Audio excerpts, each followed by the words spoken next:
Hello, everyone. My name is Shelly Lynn Hughes, and I am the founder of Pursuit 365. Today, we have the wonderful, beautiful, extremely intelligent Randi Winter, who is one of our members for the past 4 years. And I think that she's pretty incredible. I'm going to read Randi's bio, and then we're going to get into some conversation. So, Randi Winter is known as the Passion to Purpose Connector. She has been at the forefront of the travel industry with her decades of experience as an inclusive specialist in and journalist of inspired pursuits. Her brands, the P2P Life, Passionate Travel, Travel with a Cause, and Cruise with a Cause, reflect her travel and her life passions. Usually from a 50,000-foot perspective, she is equally passionate about her commitment as a special needs ambassador, nonprofit founder of the diabetesandme.org, and especially right now as a team member of the Lost Canadians. This is so interesting. The Lost Canadians. I need to know more about that, Randy. Of the Lost Canadians, having challenged and won in the Supreme Court of Canada to have Canada's illegal and outdated laws changed to correct past and present injustices and inequalities. She is an author, co-author, writer, mentor, and volunteer. Randi's motto is, let your passions be your guide, transforming travel dreams to memories. She organically integrates her connections and expertise to combine interests and passions with travel to create life experiences with VIP perks and privileges. She knows travel should be, oh, it just went down on me here. She knows travel should be enlightening, enriching, and transformative, opening doors and minds. It's about creating memorable moments of surprise and delight that epitomize the wow factor as unique as your fingerprints. She has cruised, sailed, barged, spawed, hiked, biked, walked, talked, shopped, and even eaten her way through many countries and is still hungry for more. Creating events and niche small group travel opportunities with philanthropic and educational goals allow you to get up and close and personal. Culture, food, wellness, history, and unique, often exclusive local activities are given thought consideration to each guest's interests and abilities through long-standing relationships with equally passionate destination service providers of uniquely creative experiences. Travel is the only thing that you spend money on that makes your life richer. How you invest your valuable, non renewable resource, your free time, should be about the pricelessness of the experience that money cannot ensure. Randi loves to share some of the best kept secrets in the world that make travel truly inspiring and worth dreaming about, especially now. Wow, Randi, that's incredible. You are so detailed, and I love that. Well, Welcome. thank you so much. I'm very excited. And hello to everybody who's listening through whatever channels there are. And Mhm. hopefully, if you're not a member of Pursuit 365, you will be. It's been my really great honor and privilege to be part of this group. And I'm so happy to be interviewed today. Oh, that's so nice. Thank you, Randy. So, I've got a whole bunch of questions for you today because, as much as I know you, like I mentioned, you're a very detailed person that has a lot going on and a lot of very unique interests that are making changes and waves in the world, and we need more people like you. So, I'd like to know about the collaboration and passion to purpose connector. So, can you share how, what led to Passion to Purpose Connector? Well, I think, like everything else, what's meant to be organically follows. I've been in the travel industry for over 4 decades, and my company was originally called Passionate Travel because Okay. everything that I do, I'm a 50,000 foot thinker. I love being in the think tank is like my dream. Being Yeah. able to look at things. And so when I decide to change and join another Canadian travel agency, my partner is Camille Josak, and she she owns Paradise to Perfection and Plan to Perfection, which is a wedding. She's known as the wedding queen.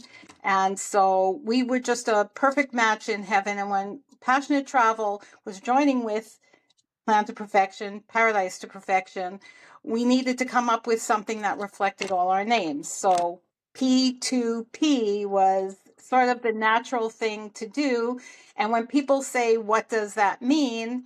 Well, it means what it means to you. Is it passion to purpose, people to places, people to people? We let people choose what's their P2P, and then we make it in a way that it's super meaningful to you, that turns travel into life experiences. Hmm. Very interesting. So that's where the P to P came from. Yes. That's really good. So now you're still working together? Oh, yes. Yes, yes. We are still working together. We're just actually, travel changes so much. And um, today is the 17th of March. And as everybody knows, the world is in a very unique position, and travel is something that we're not able to even take for granted anymore. And because of what's happening in the United States. So I can tell you every day it's something new, whether it's if a Canadian wants to spend more than 30 days in the United States, or whether it's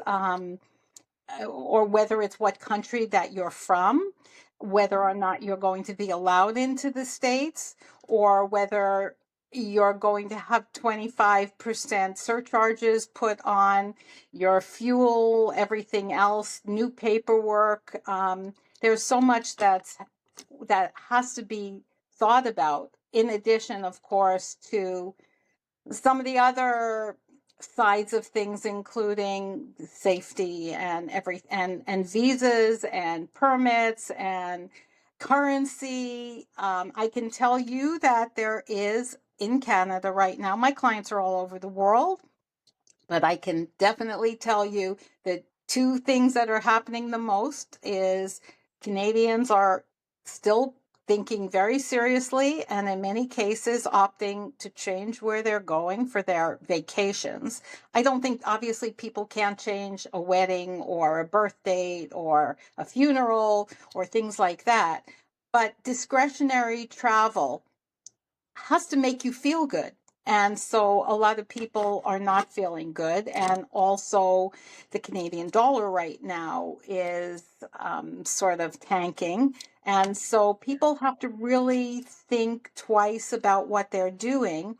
And as far as cruises, we're getting asked. In fact, I'm doing an article on it now because I also write on all of the nothing. There's only one or two companies that are actually flagged US because otherwise they would have to give their employees, their crew, and pay them according to the US government for the most part, which they don't want to do. So they have what's called a flag of convenience. But people just don't want to deal with companies that are American based.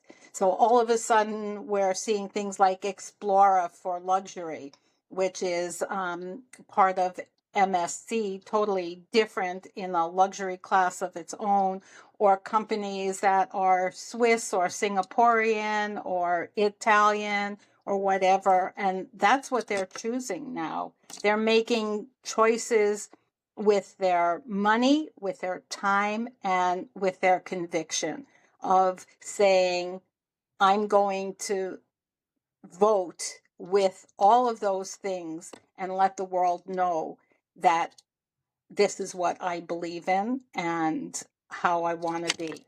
Having said that, we just came back from, just before all of this, from Hawaii, and people kept saying, "Oh, you're Canadian. Thank you. I mean, the truth is, I'm a dual citizen. I am American and Canadian. So maybe you see a line halfway down through me, but I understand from both Well, I've got a perspectives. lot of American friends that I absolutely adore that they don't like what's going on.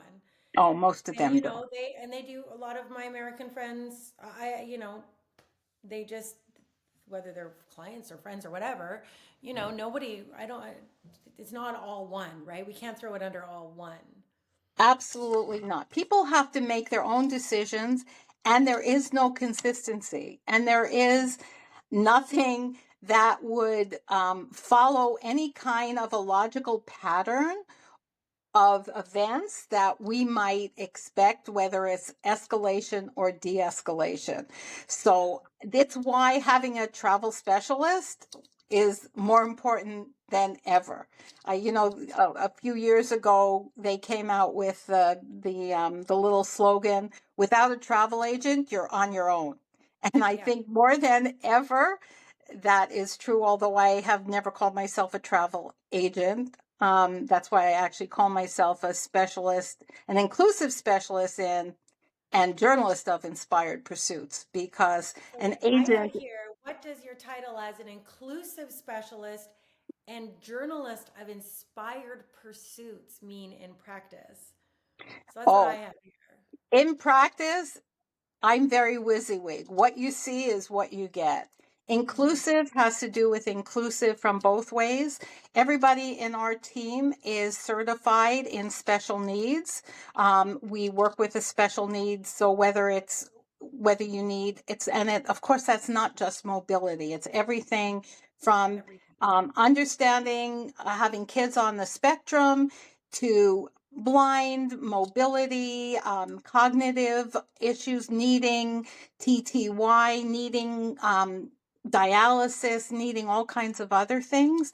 And on the other side, also, which again will come up again, I'm sure, in your questioning about my other passion, which is Lost Canadians, is the consideration right now of what's happening in the United States with LGBTQSIA plus. And from that perspective, I actually write for a magazine called Inclusive, that is a wedding, honeymoon, romance, and lifestyle magazine for LGBTQSIA plus as Nice. an ally. Oh, So that's so nice. and I write, and I also am now writing for a magazine for veterans, predominantly Americans. So there's so much, there's so much to it. And as I said again, referring to writing, I've been privileged to be in several of the Pursuit 365 books. And as you'll see again, I am the co-author of Team Helping, which is a book for newly diagnosed children with type 1 diabetes. I'm co authoring a book on the future of cruising with a former vice president of Carnival Cruise Lines. Oh, wow. That's And I'm looking forward to writing my poem for the next for 365 the next magazine. 365. Yes, that's going to be so fun. We're starting to get the poems in, which is nice.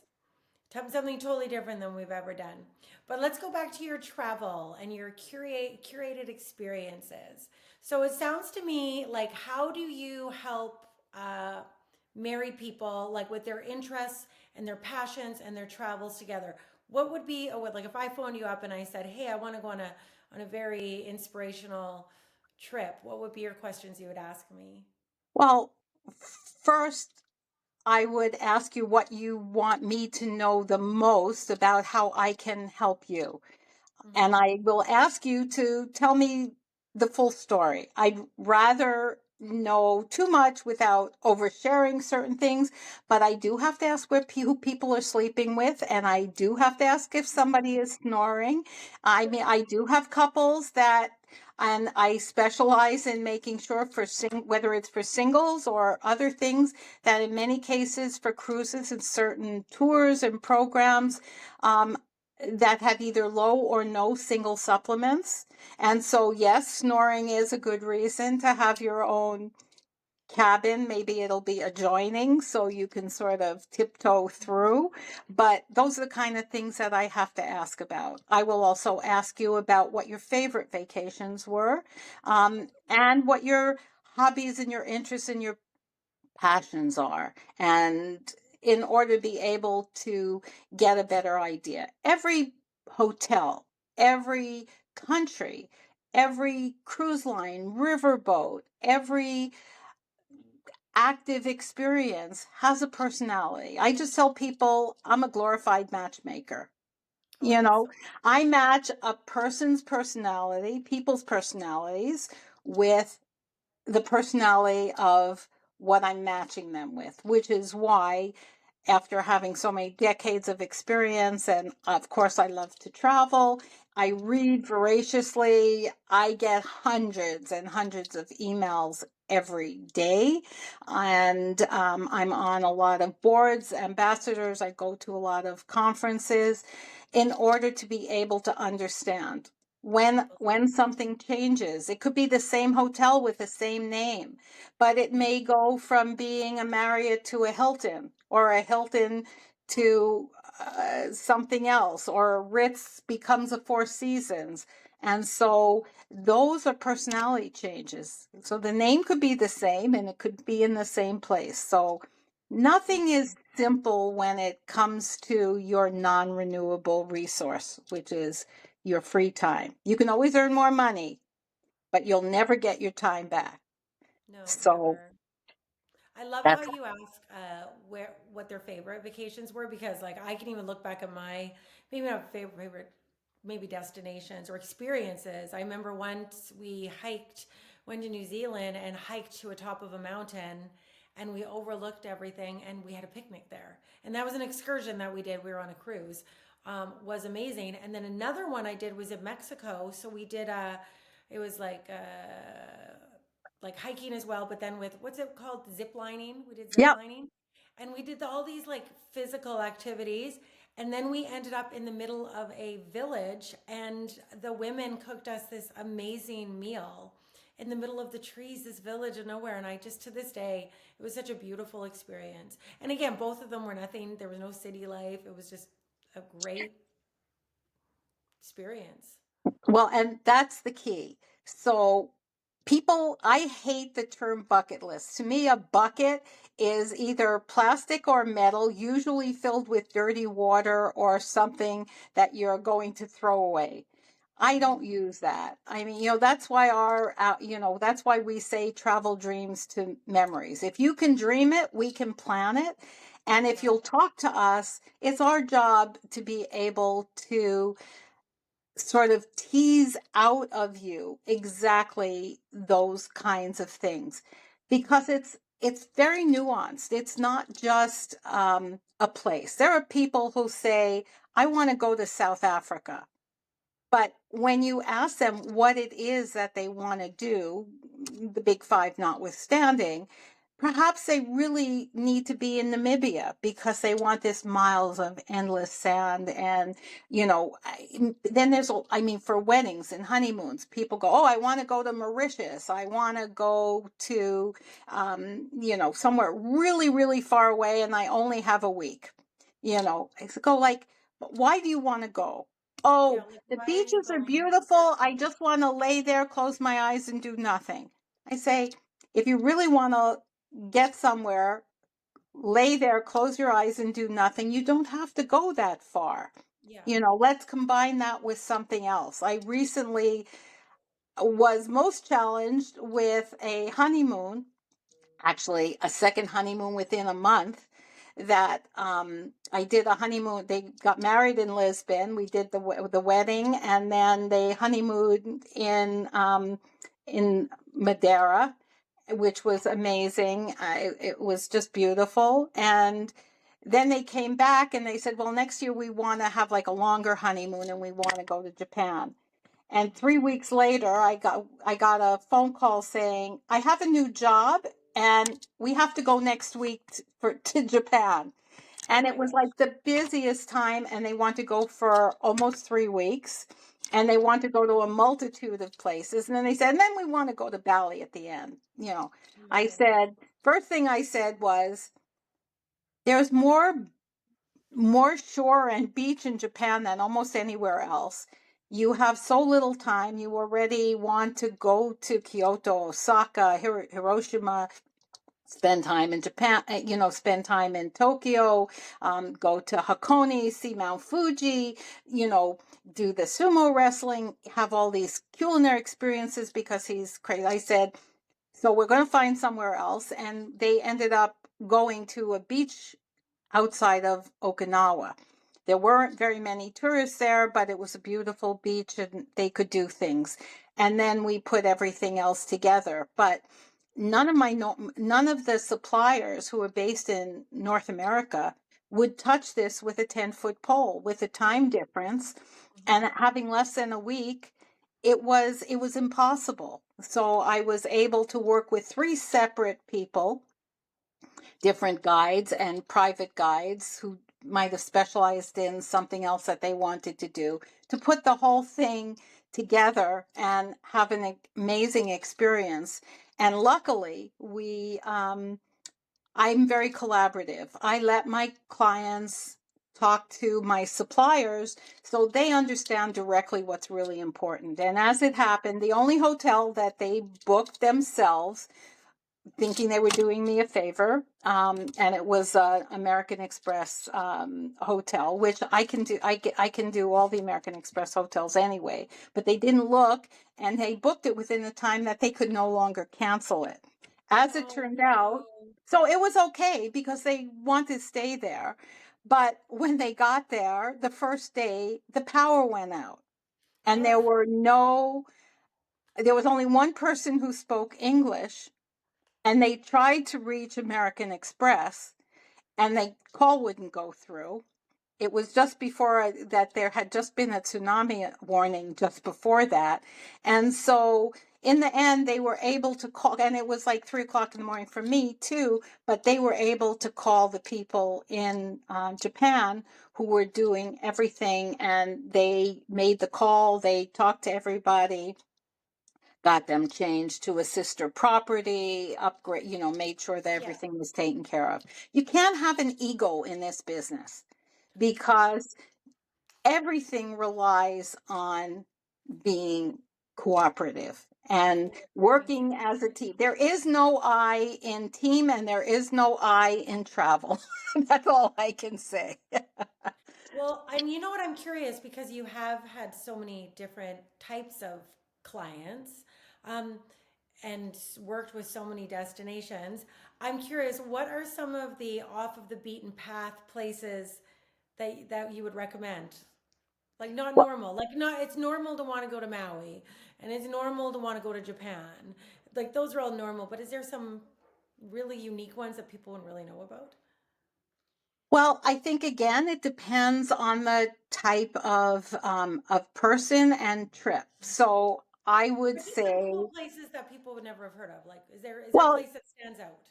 so, you know, with river cruise, and again, it depends on the person. River cruises are really interesting because they take you right into the heart of a country. Like Yes. we went up the Mekong River and Okay. we got to see floating mosques, and we got to go to places literally where from the river boats, it was the only time that these people had seen white people.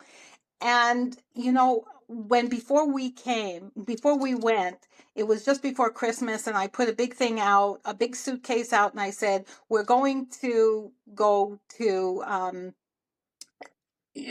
Cambodia, and we want to be able to help children. Please, if you have any coloring books, crayons, pencils, healthcare products. So we took one suitcase filled with that.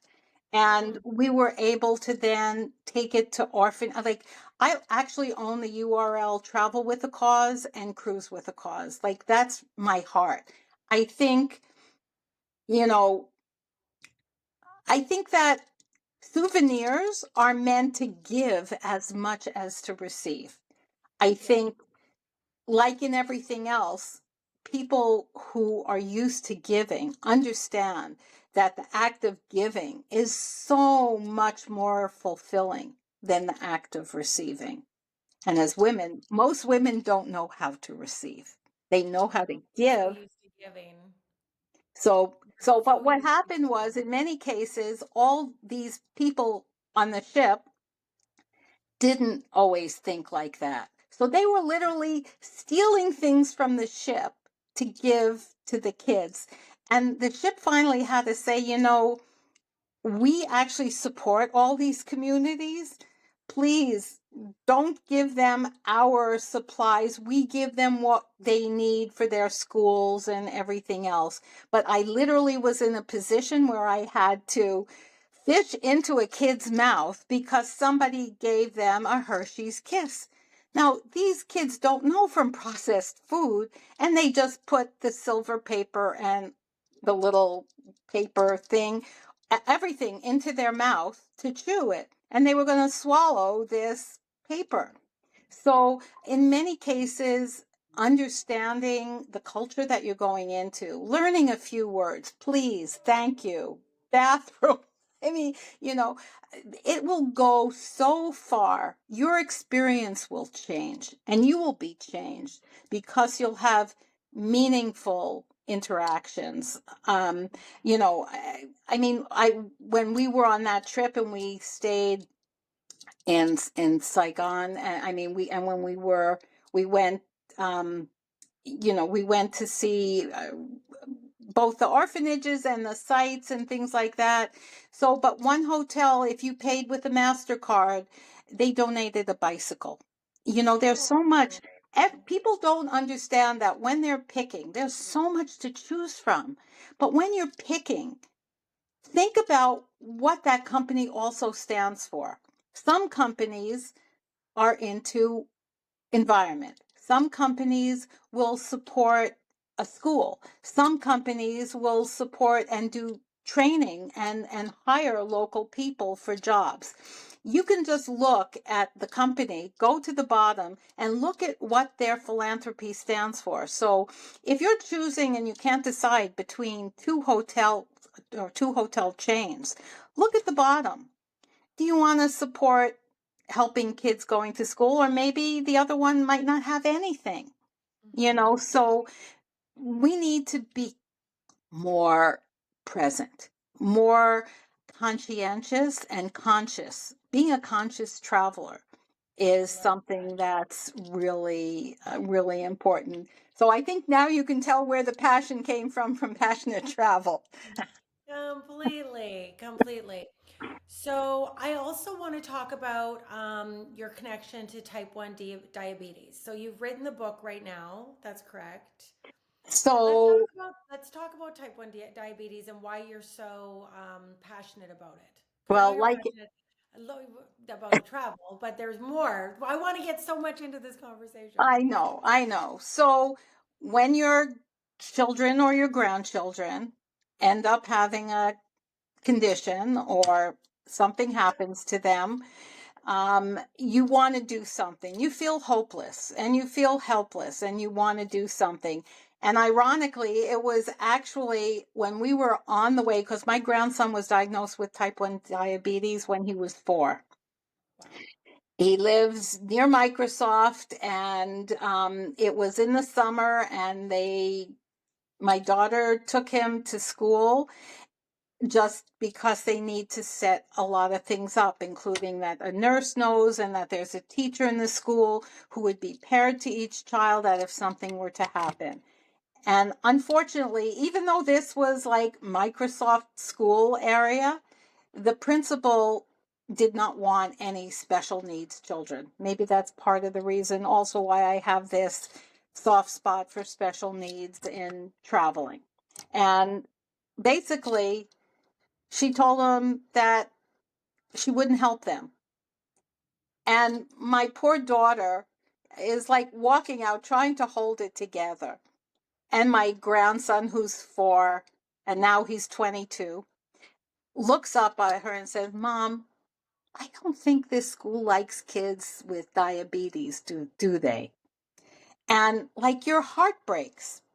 And, after hearing this story, and we during that time went down a lot to be with them. You were too afraid to have somebody else to be a babysitter, everything else. That's what grandparents are for.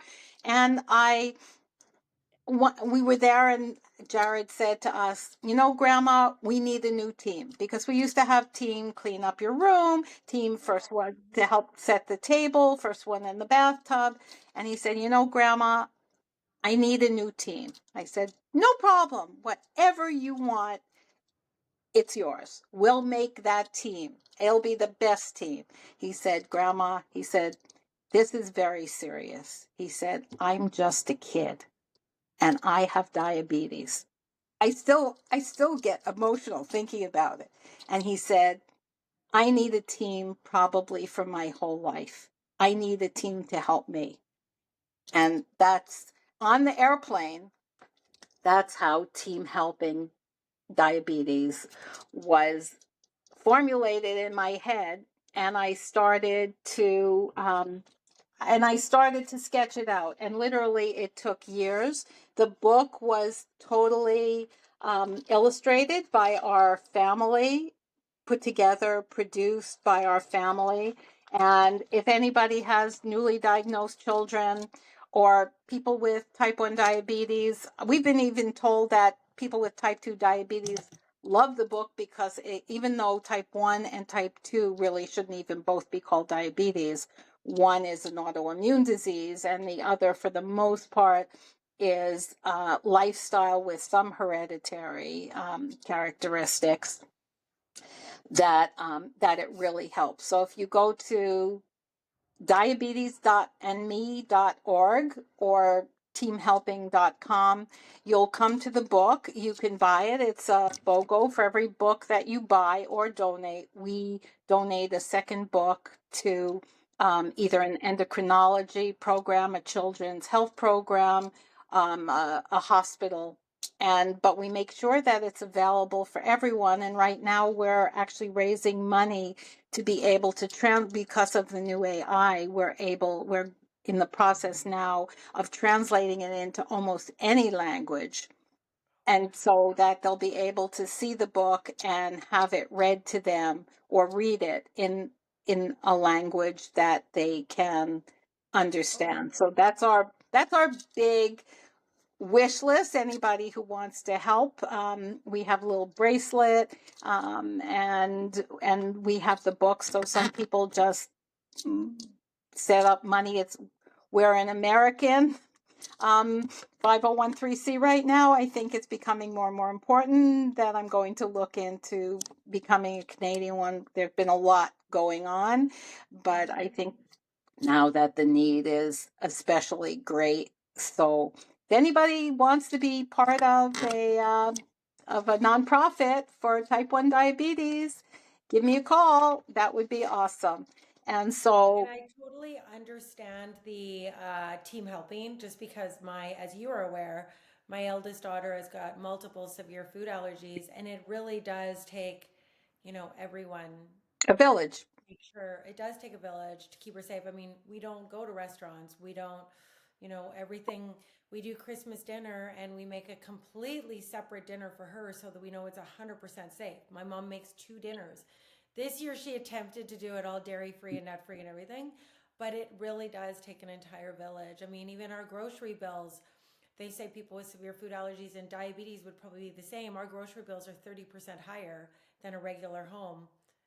I could So recommend one thing to you, Thermomix, because then you have 100% control over your ingredients, and what takes minutes takes seconds, and it's all programmed, and it tells you step by step literally what to do.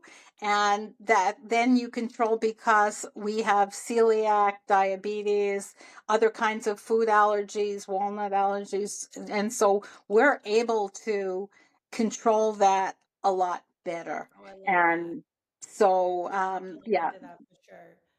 anyway, Okay, but so yes, you anyone with understand. diabetes, that's the way to go. We're gonna put all this information in below, down below in the Perfect. yeah, so they'll have all that. They'll have the links, everything.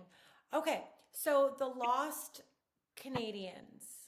Okay. How did you get involved with this cause? What is Literally, it? Let's do what you did a little bit talk about in the beginning, but what is it and how did you get involved? a lost Canadian is somebody who, through changes in legislation, often that were not well thought through, now we're talking about Canada, that the laws were either not thought through, that they are outdated, they are ageist, sexist, racist, against the SDG, making children especially stateless. Canada is amongst the worst offenders for making people stateless in the world, way at the bottom with some of the worst offenders, and people don't understand this. And it's bad legislation. And in the case of second generation born abroad, which is a huge category, Mm-hmm. was 2008-9, the Lebanon War, and the conservative government decided that they did not want to help any more people like they were forced to do, where people from Lebanon said, my grandparents were Canadian. I would like you to help me. I want to come to Canada. And that was really almost more, so in those kind of cases, it was a cross between refugee, but the law did not have a statute of limitation of how many generations. Mm-hmm. So in their haste, the conservative government created a law that said that second generation born abroad, period, has zero significant connection to Canada, period. Now, what that did was it actually undeemed Canadians who were born before and may have been born in the United States, may have spent their entire life in Canada. Yeah. Entire life, gone to school, university, everything. Don Everything. Chapman, who's the head of the Lost Canadians, fought for 50 years. His family's home in the Maritimes is like where Confederation was set up. His whole life was here. So he wasn't a second generation issue, like so many other people are. And so it didn't matter whether you were adopted or whether you were like me. I came to Canada, I got married and moved to Canada. So I'm deemed first generation. Yeah. So my children, had they been born abroad, would be deemed second generation born abroad. And they would have been deemed to have no significant connection to Canada had, on the day that they were born, say I was helping, one of my parents was not well, or I had a job, or I was in school and I was becoming a doctor and I was studying somewhere else. Those children would have zero right to be Canadian, despite living here, despite right now the law is anybody who comes can amass 1,095 days, 3 years worth of residency, and they're eligible to apply for Canadian citizenship, except if your parents were Canadian, except if you were born in wedlock instead of out of wedlock, except if your mother married somebody from another country and you were born in this country and lived here your entire time, but when your father took out American citizenships, say, women, children, and imbeciles, and the law still exists, were considered chattel of the husband. And so therefore, if your father became American, you, before actually the Israel 6-Day War, which was when you were allowed to have dual citizenship, because in Israel you didn't have to claim it. That was sort of the background of countries recognizing that you can have a dual citizenship as long as you're not going into the military or you're not doing something against your own government. Mm-hmm. But that's what happened to Don. His father was a dentist, had arthritis. They moved to they moved to Arizona, and as soon as he became an American citizen, his wife and Don were stripped of their Canadian citizenship with no recourse to be able to get it back. However, they also adopted two children Yeah, that's. because, I was going to ask you about the adopted oh, children, yes, yes, yeah, oh, adopted children the still, adopted brothers, right? there was a brother, no, in this case, he had a brother and a sister.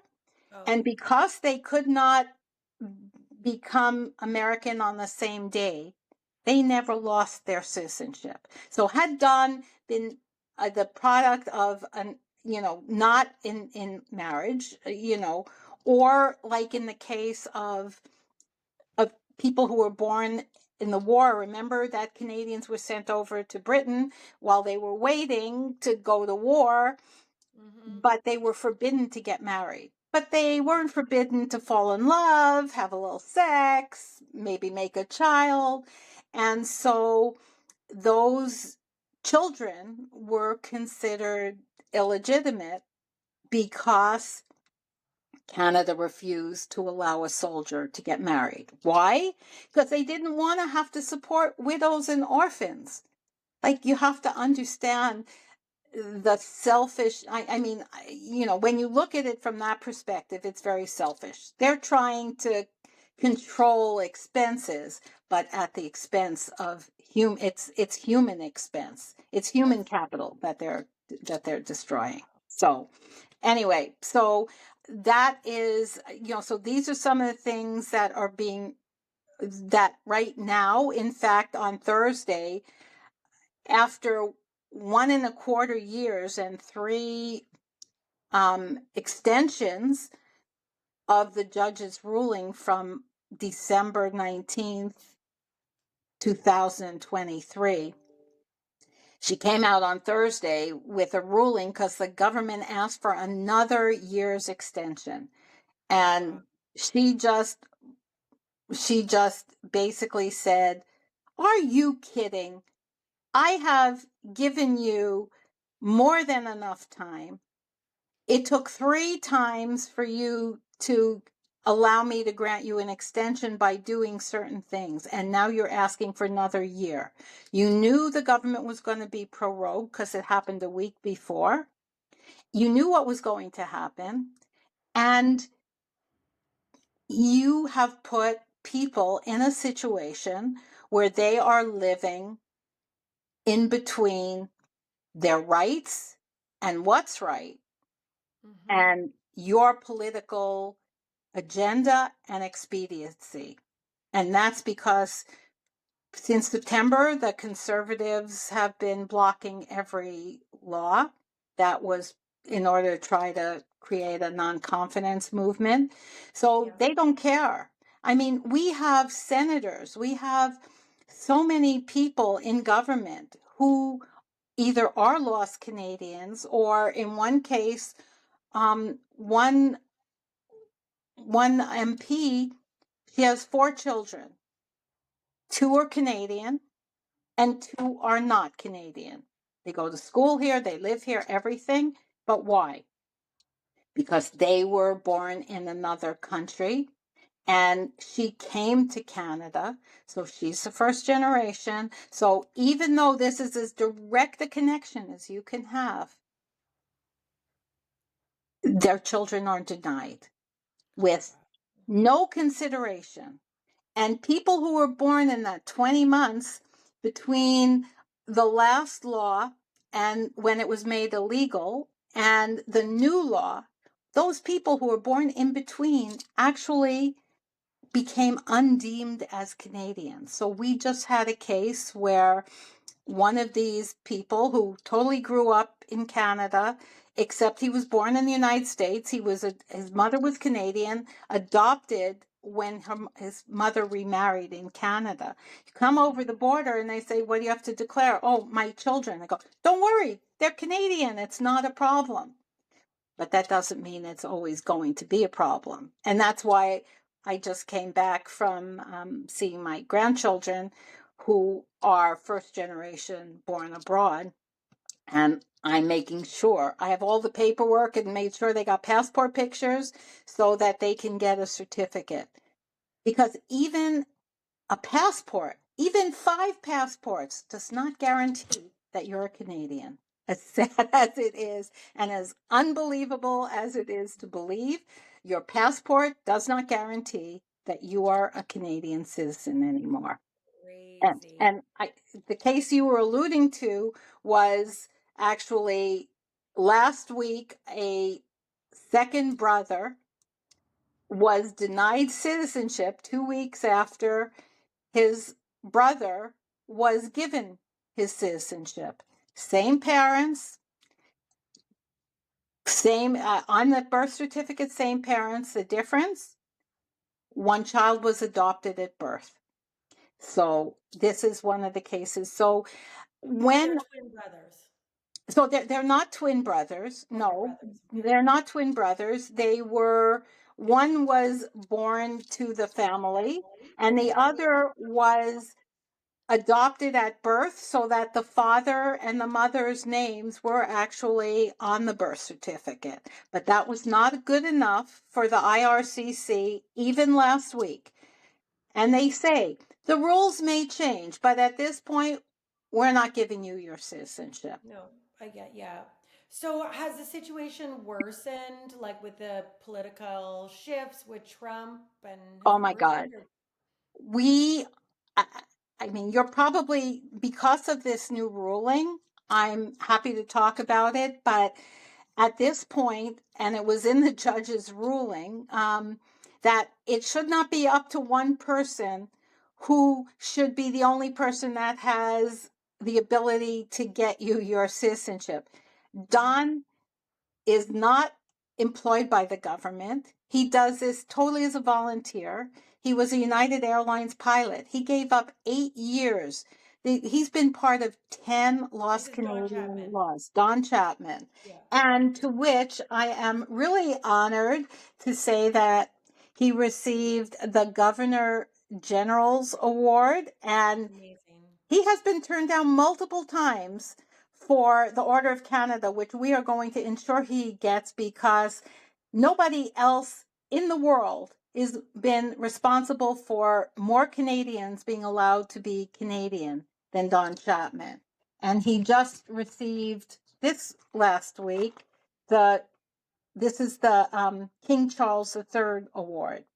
And Amazing. so Don, being the kind of incredible person that he is, said, these awards, we're a team, no I, and this is like the Stanley Cup.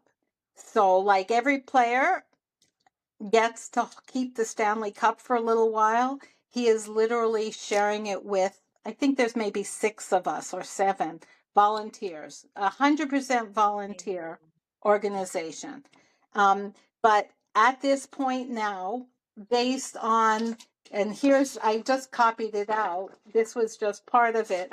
The minister tells immigration officials to grant citizenship rights to lost Canadians who apply. Wow.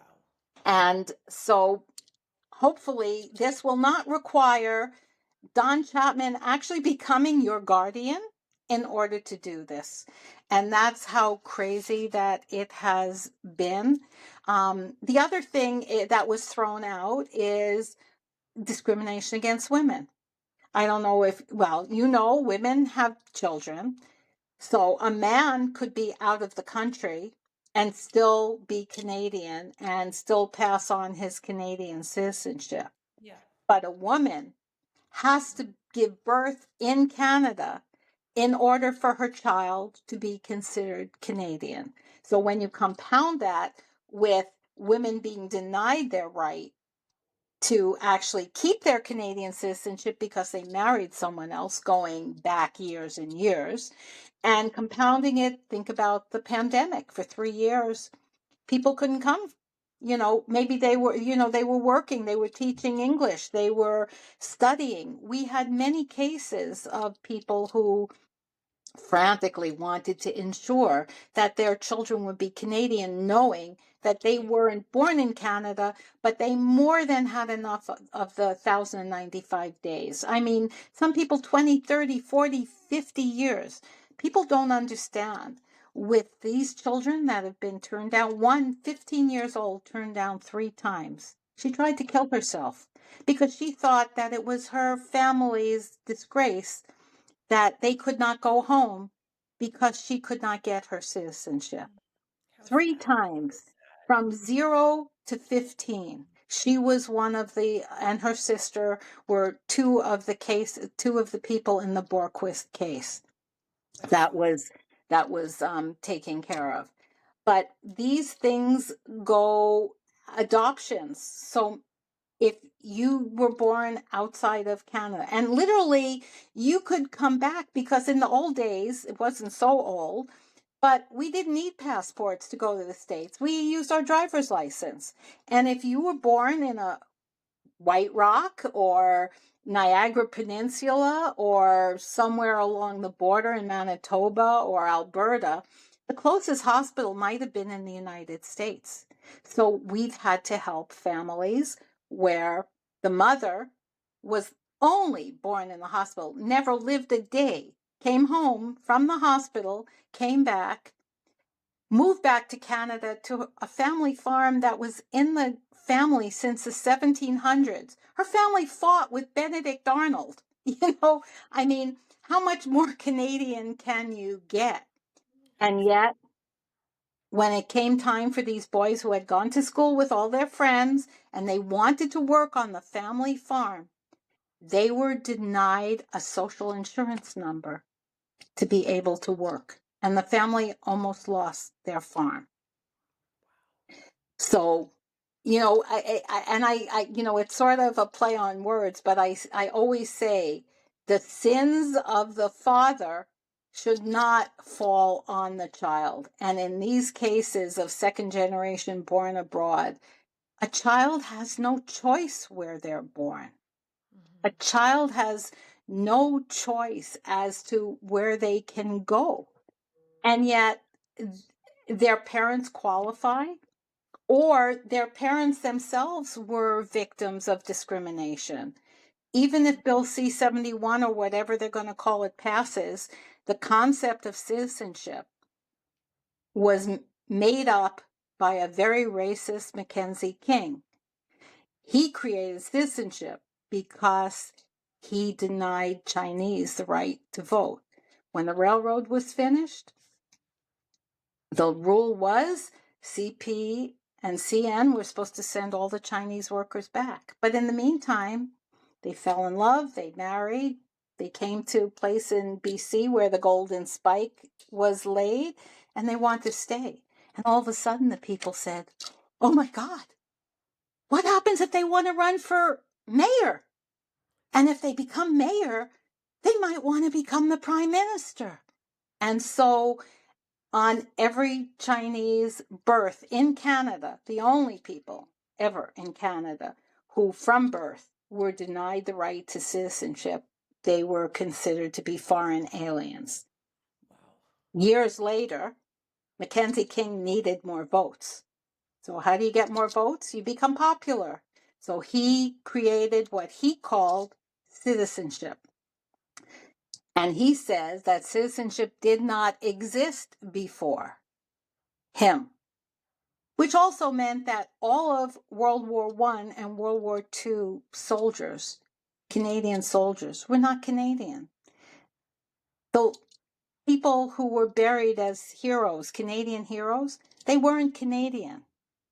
However, we know that that's not true, and that's the next legislation that we're going to go after, because First Nations, again, I mean, I just wrote an article for Veterans Magazine about a Canadian veteran who basically left Canada because despite being a war hero and everything else, he came back and He wasn't allowed into the bar. He wasn't allowed to have the same grant that they gave to returning soldiers. And when he wanted to move the farm equipment that he bought with what he had, he was told that it really wasn't his, it was the government's.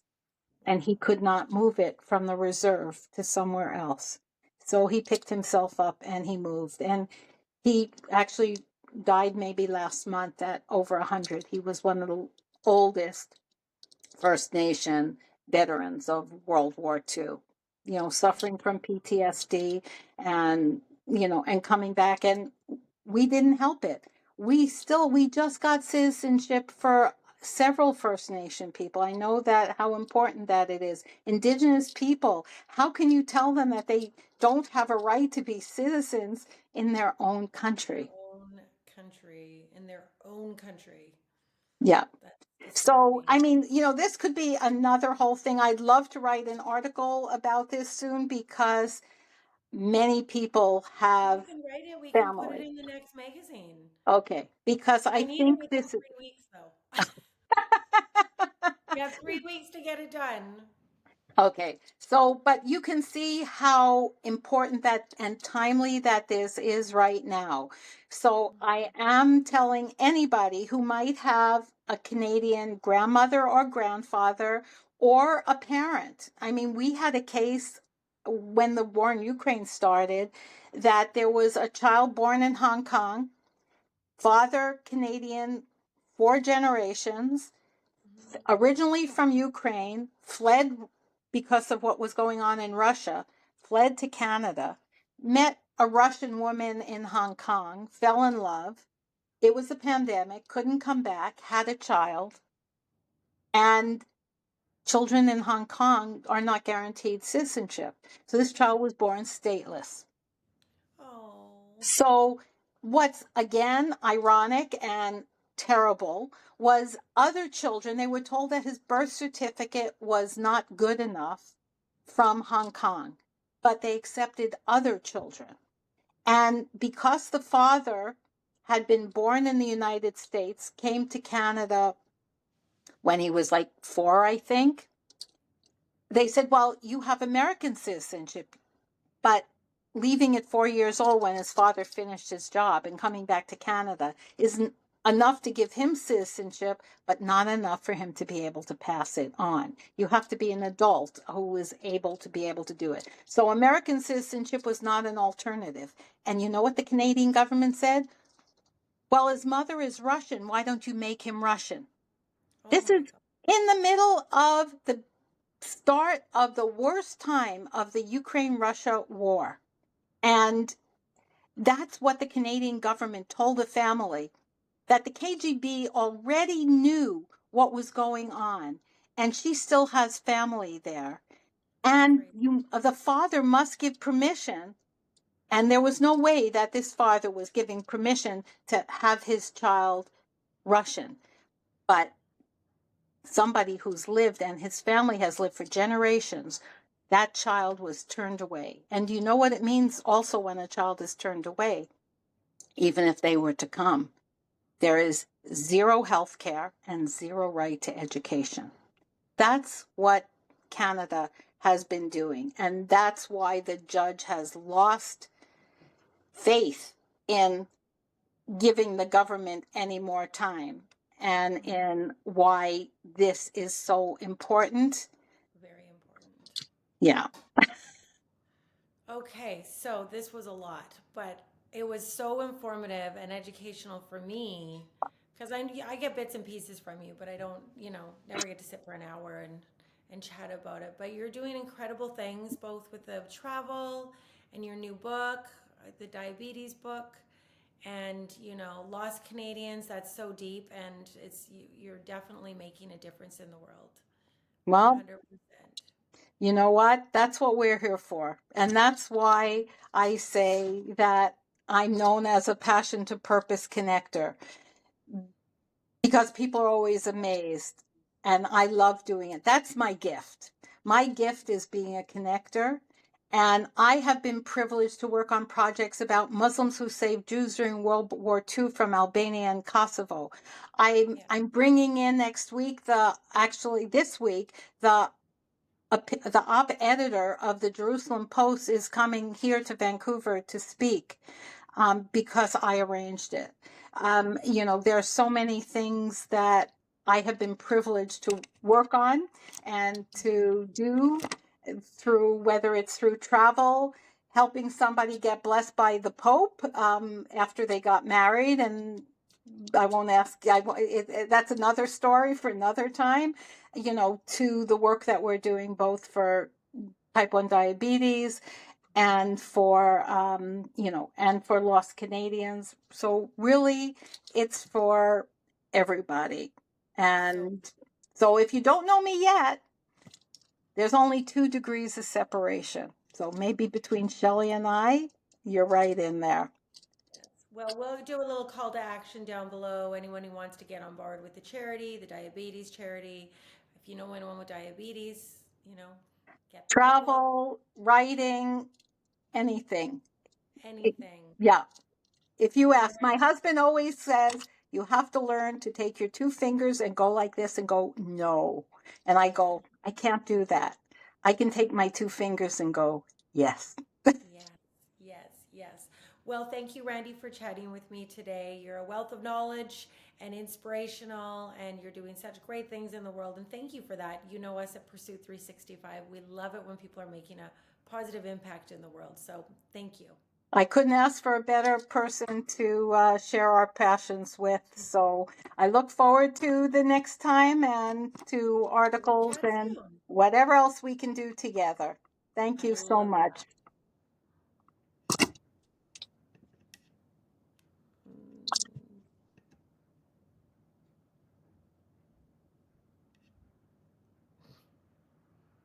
It's not letting me stop it, but that's okay. I'll edit it. And